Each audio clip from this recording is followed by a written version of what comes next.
Netflix, Starbucks, Apple, and our very own MTN have used brand refreshes to connect with their audiences, stay relevant, and keep up with the times.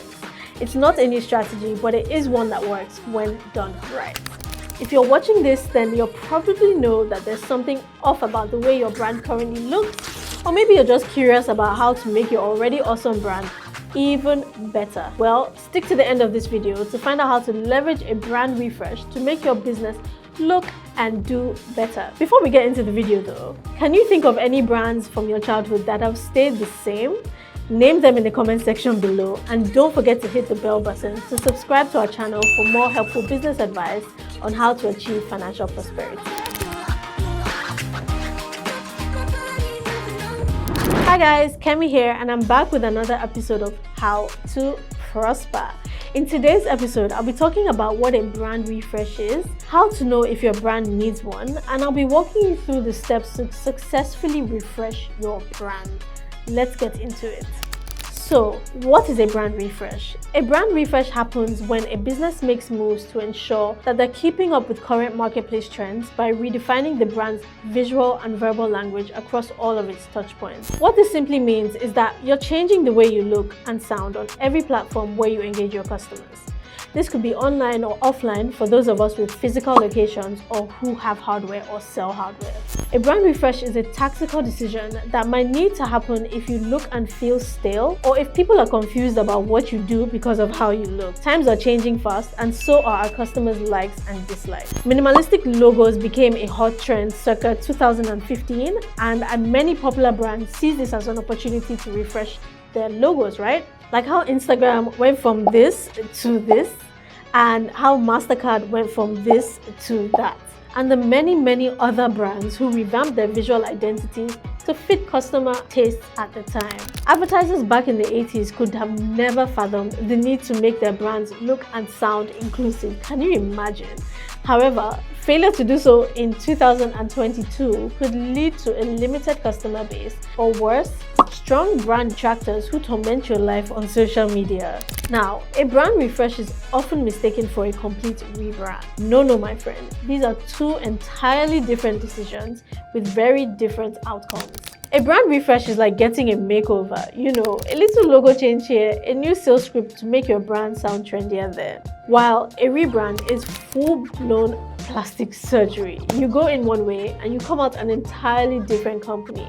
And this is usually done to address deep-seated issues like widespread negative perceptions, think so, or when a merger or acquisition happens, and the list goes on. Rebranding is like having that big red shiny button just begging to be pushed, but you should only actually do it if you absolutely have to. Most times, a brand refresh is sufficient.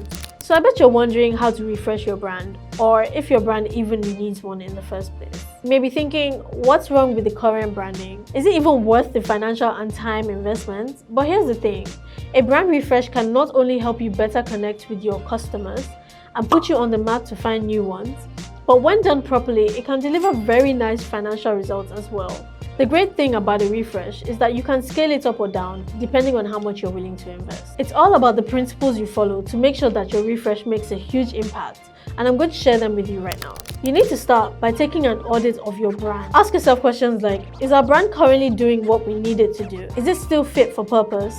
And if not, why not? What should I be looking out for as indicators of a successful refresh? So asking your customers for their opinions and looking inwards at your online performance statistics is a great place to start. Once you have your answers, you then need to do some research into who your ideal customer is. You still want to appeal to your current customer base, but you're also making room for new customers to join the party. You need to find out who that person is by asking yourself, where have our customers' priorities and tastes shifted to? Are potential new customers the same ones we've been targeting? And are there opportunities to reach a totally new customer? If so, who are they? Next, we need to know what our competitors are doing well or even badly. How can you adjust your new messaging to have an edge over competitors for now and in the future? Now, this is the hard part, guys. You've asked yourself all these questions and figured out where your customers and competitors are. Now, you've got to decide where you're going to position yourself in relation to that. How are you going to update your messaging to make sure that it not only connects you with your newly reassessed customers, but also freshly communicates the essence of your brand, the ethos of your company, what you offer, and how you offer it? How is the sound of your brand's messaging going to cut through the noise your competitors are making? Okay, now to the fun part and probably the most important aspect of all: updating your brand's visual identity. Trends in branding and typography change rapidly, and failing to stay relevant can leave your brand looking dated. This undermines the effort you've put into carefully crafting your message and how seriously people are going to take it. A visual identity upgrade can be as simple as a logo change or a full-scale revamp of your website, color palette, and font. Be open-minded and don't be afraid to take risks here. Seek professional help when it comes to this. If you're going to do it, you need to get it right. The next and final step, where all the work you've done starts paying off, the updated messaging, the new visual identity, and your neatly tied business back end, can then begin flowing out through traditional and new media channels, if that is part of your strategy. At this point, employees should be behind the plan and using the business's refreshed identity for both internal and external communication. If you've done it right, there will be several notes of excitement running through the air, both internally and with your customer base. After rollout, closely monitor your sales growth and always go back to the drawing board to adjust your plan to market realities to hit peak performance effectiveness. So we've come to the end of the video and you're thinking, Kemi, this stuff sounds expensive. How am I meant to fork out all this money when I'm thinking about doing a brand refresh to bring in the money? Well, don't worry, I've got you.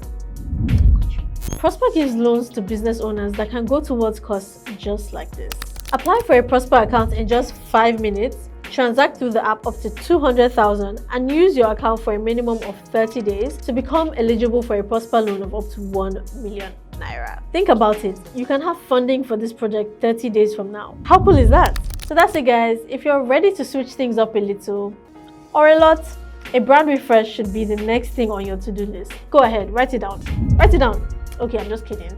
As usual, if you have any questions or want to know more about Prospa, please visit our website and social media channels. If you like this video, go ahead and like, comment, share, and subscribe. Thanks for watching. Together we prosper.